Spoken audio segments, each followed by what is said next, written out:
Bonjour, je suis Marion Levelwirt, souvent appelée Marion du Téléthon. Pourquoi? Parce que ça fait de nombreuses années, au moins 15 ans que je suis à la FM Téléthon, bénévole bien sûr, et j'ai rejoint la FM pour la raison très simple, c'est que je suis maman de 5 enfants, donc 2 sont décédés de maladies neurodégénératives.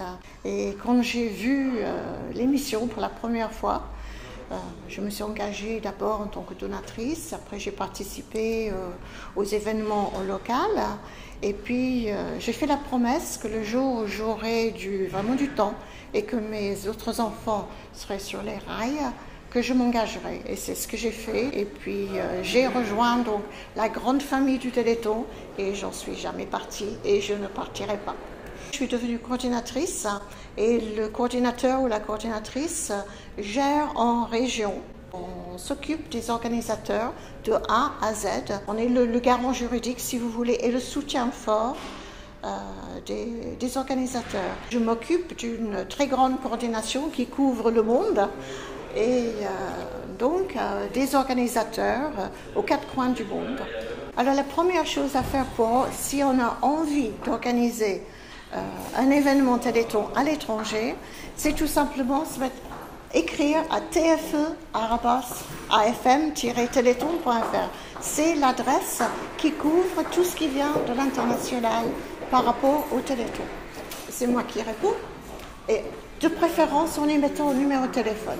Parce que j'aime bien, quand je reçois un mail, pouvoir prendre le téléphone, appeler, avoir une discussion avec la personne sur place, voir déjà s'ils ont décidé ce qu'ils ont envie de faire.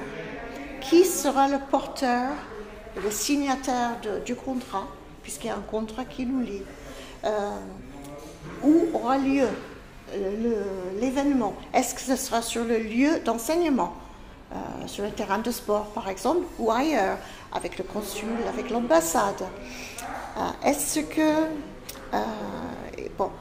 leur dire de créer une équipe autour, et puis le jour J, décider exactement comment va se dérouler le jour J.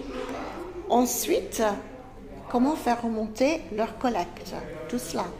Une fois qu'on a eu le premier contact, je vais envoyer un contrat et la charte de l'AFM.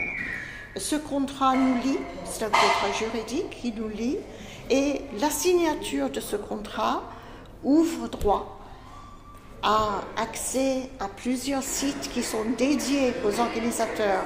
Alors, ils ont accès, dans ce cas-là, à certains sites qui sont réservés aux organisateurs. Donc, les sites de pages spécifiques de l'AFM pour le TFE. Et ça leur permet aussi de créer une page de collecte. À l'étranger, nous avons élargi le champ de date vis-à-vis du Téléthon. Et on peut faire le Téléthon plus ou moins quand ça convient. Alors, juste une petite information pour cette année. Cette année, en 2019, le Téléthon prend de la hauteur.